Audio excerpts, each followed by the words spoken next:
So, hello everyone, welcome to the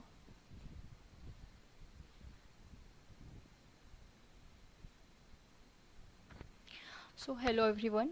You all know UGC net का जो आपका next exam है वो दिसंबर में होने वाला है 2023। तो नियर अबाउट आपके पास 3 मंथ्स हैं। हम एक अलग से स्ट्रैटेजी वीडियो भी लेंगे, तो उसके अंदर हम डिस्कस करेंगे कि क्या स्ट्रैटेजी रहेगी। फ़िलहाल इस वीडियो में मैं आपको बताने वाली हूँ कि हर यूनिट की क्या अप्रोच है आपके नोट्स बनाने की, आपके पढ़ने की।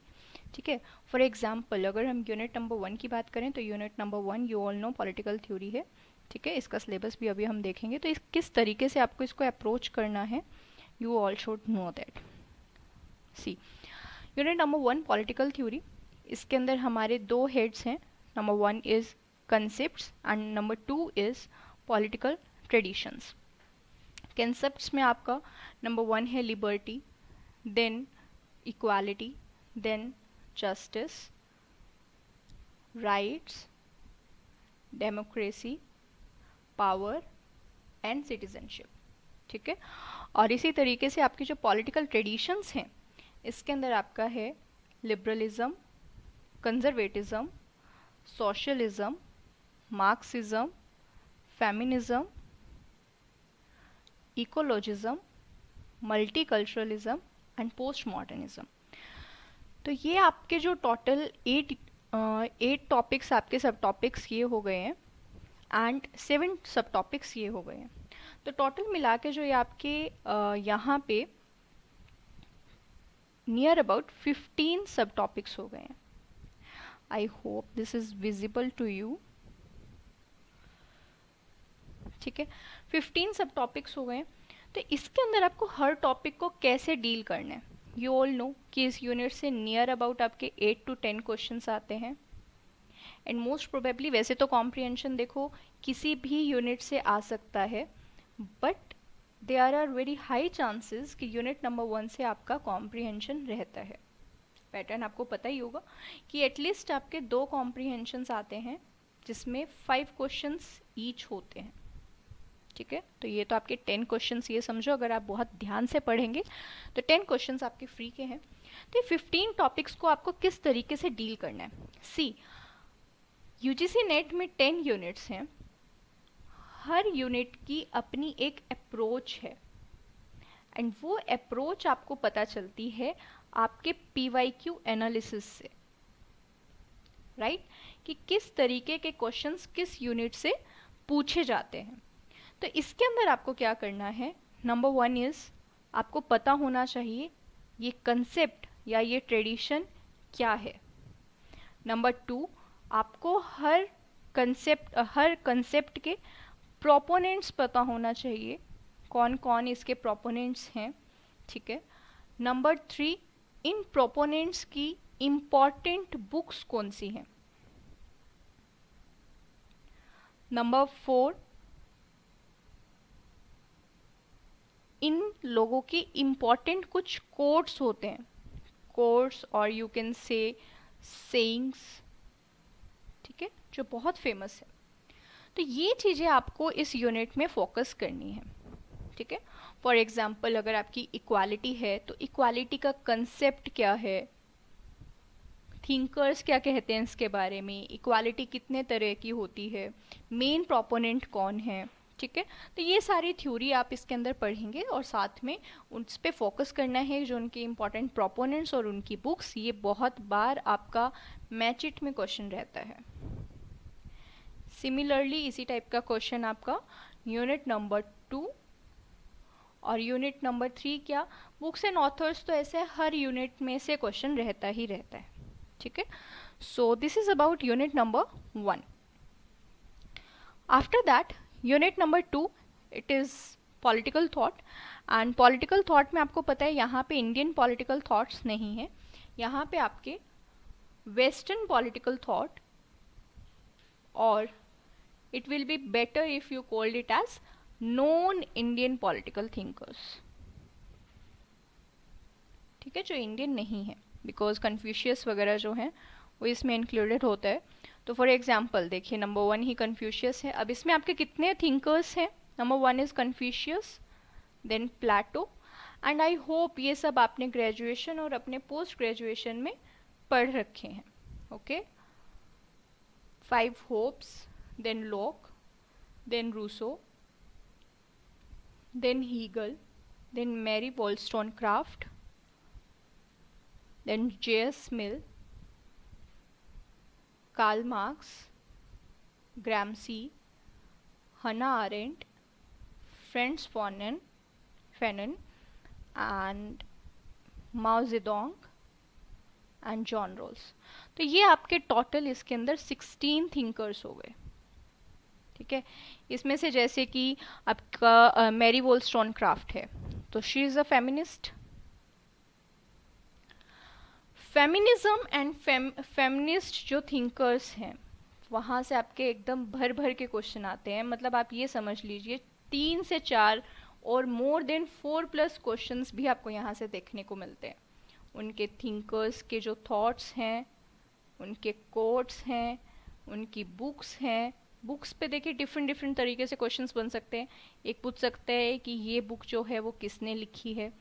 एक पूछ सकता है कि आपको 4 बुक्स के ऑप्शंस दे दिए, तो पूछ लिया कि मैरी वॉलस्टोनक्राफ्ट की इनमें से कौन सी बुक नहीं है.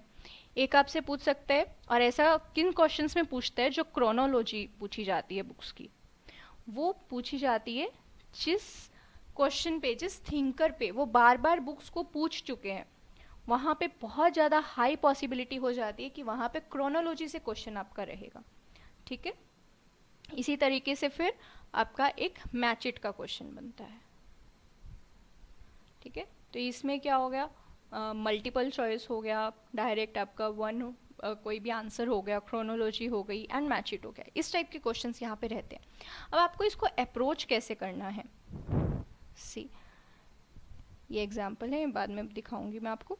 तो इसमें आपको अप्रोच यही करना है कि सबसे पहले फॉर एग्जाम्पल यहाँ पे आप थिंकर का नेम लिखेंगे. इस यूनिट के लिए भी है ये, और साथ के साथ आपके यूनिट नंबर 3 जो कि इंडियन पॉलिटिकल थॉट है, उसके लिए भी आपकी यही अप्रोच रहेगी. क्या अप्रोच है देखिए. नंबर 1 आप हेडिंग बनाएंगे इंट्रोडक्शन. इंट्रोडक्शन में थोड़ा सा brief concept about them, and उससे रिलेटेड कोई भी उनकी जो लाइफ की जर्नी है वहाँ से अगर कोई इम्पॉर्टेंट उनके वो रहे हैं, क्या कहते हैं आप, स्टेप्स रहे हैं, या फिर कुछ उन्होंने एस्टैब्लिश किया है, ऑल दोज थिंग्स. ठीक है, नंबर 2 आपकी हेडिंग बनेगी उनकी इम्पॉर्टेंट बुक्स क्या है. नंबर 3 आपकी हेडिंग बनेगी उनकी थ्योरीज क्या है, एंड इससे पहले आपकी हेडिंग बनेगी उनके की कंसेप्ट्स एंड टर्म्स. यहाँ से बहुत बार क्वेश्चन आता है. ठीक है, कि कंसेप्ट किसने दिया.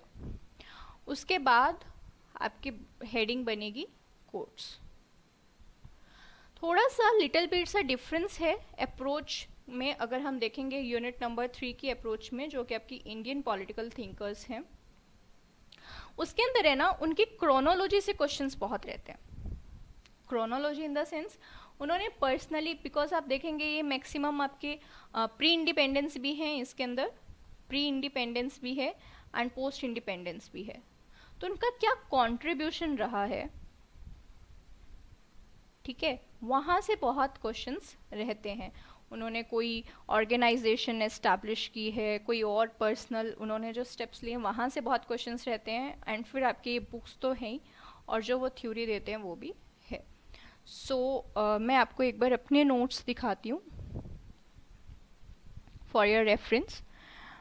एंड ये मैंने बहुत शॉर्ट नोट्स बनाए थे अपनी लास्ट मिनट रिवीजन के लिए.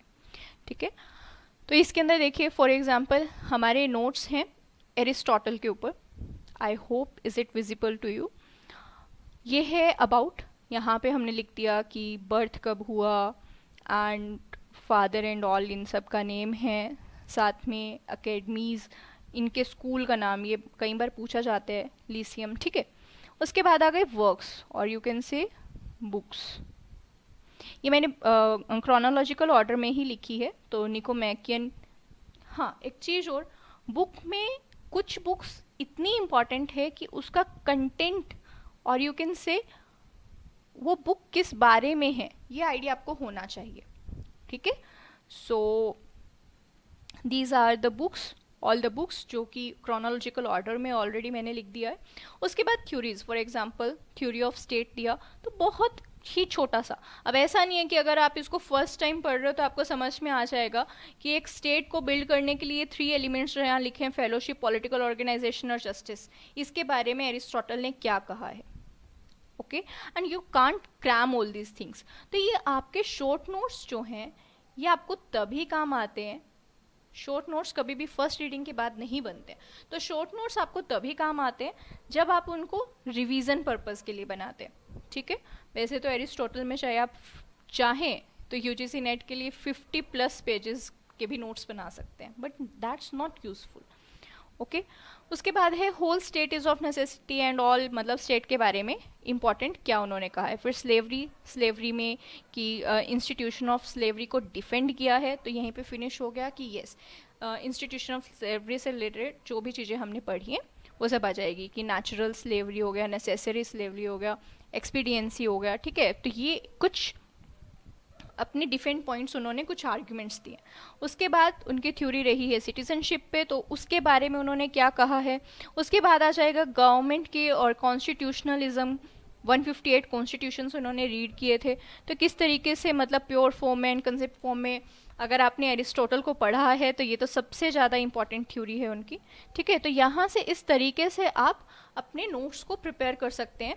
आप ये देखो कि पूरा हमने एरिस्टोटल को जस्ट 1.5 पेज में कवर कर दिया। तो रिवीजन पर्पस के लिए ये नोट्स आपके बनाए जाते हैं, ठीक है। एंड ये बहुत ज़्यादा नेसेसरी है।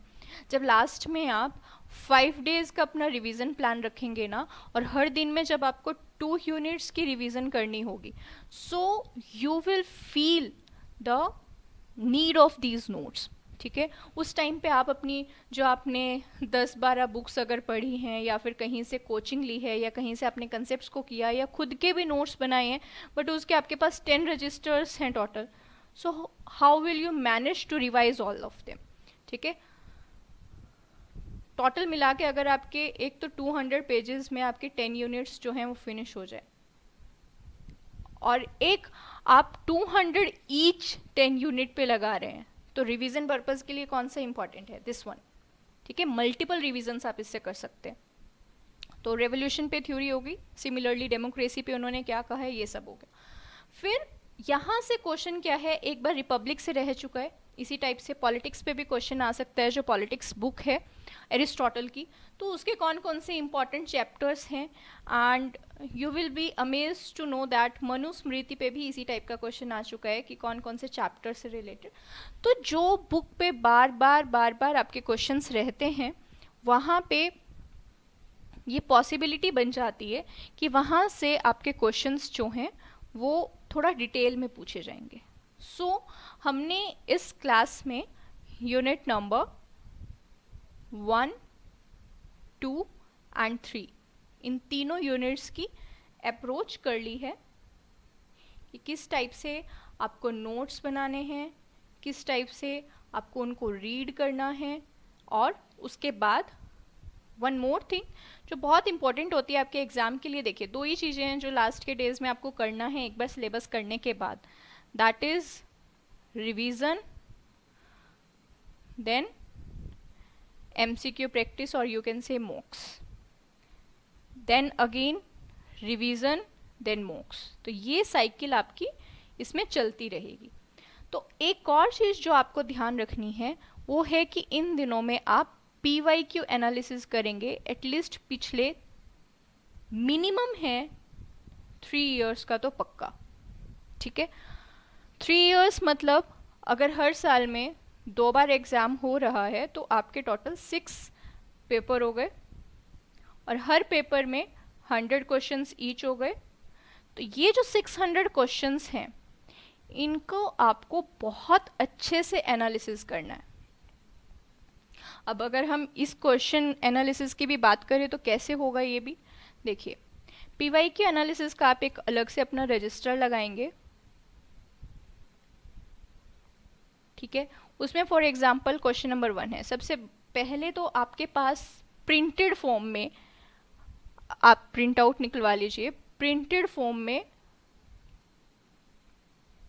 क्वेश्चन पेपर होना चाहिए, ठीक है। तो सपोज फर्स्ट क्वेश्चन है आपका और वो रिलेटेड है एरिस्टोटल की बुक से, तो आप पूरा क्वेश्चन नहीं लिखेंगे, आप सिर्फ वहां लिखेंगे एरिस्टोटल यूनिट नंबर 2, ठीक है। उसके बाद लिखेंगे Aristotle, this is our unit number 2 से सब टॉपिक, और you can say topic and किस फॉर्म में क्वेश्चन आया है, बुक्स पूछा गया है, और क्या पूछा गया उस बुक में, क्रोनोलॉजी पूछी गई है या फिर मैचिट पूछी गई है, ठीक है। अब इसके बाद आपको क्या करना है, एरिस्टोटल वाले अपने नोट्स में आप जाएंगे या जहाँ से भी आप पढ़ रहे हैं, और मान लो उसमें 4 ऑप्शंस गिवन थे बुक्स के। अब ये चारों ऑप्शंस कैसे हो सकते हैं, या तो उन्होंने पूछ लिया कि एरिस्टोटल की बुक अबाउट पॉलिटिक्स या अबाउट पॉलिटिकल थिंग्स जो है वो किस में है, ठीक है, या फिर एरिस्टोटल ने इनमें से कौन सी बुक लिखी है, this can be one possibility. या फिर आपकी मैचिट में क्वेश्चंस है, तो यहाँ पे सिर्फ एरिस्टोटल नहीं रहेगा, फिर बुक्स पे एंड ऑथर्स पे मैचिट का क्वेश्चन हो जाएगा वो, ठीक है। तो एक चीज आपको यहाँ से क्लियर हो गई कि आपको यूनिट नंबर 2 के बुक्स एंड ऑथर्स बहुत अच्छे से करने हैं, ठीक है। अब उन बुक्स के बारे में आप क्या करेंगे, फॉर एग्जाम्पल पॉलिटिक्स आपका फर्स्ट ऑप्शन है, तो पॉलिटिक्स के बारे में आप 2 लाइन्स यहाँ पर लिखेंगे कि ये किस बारे में है, ठीक है।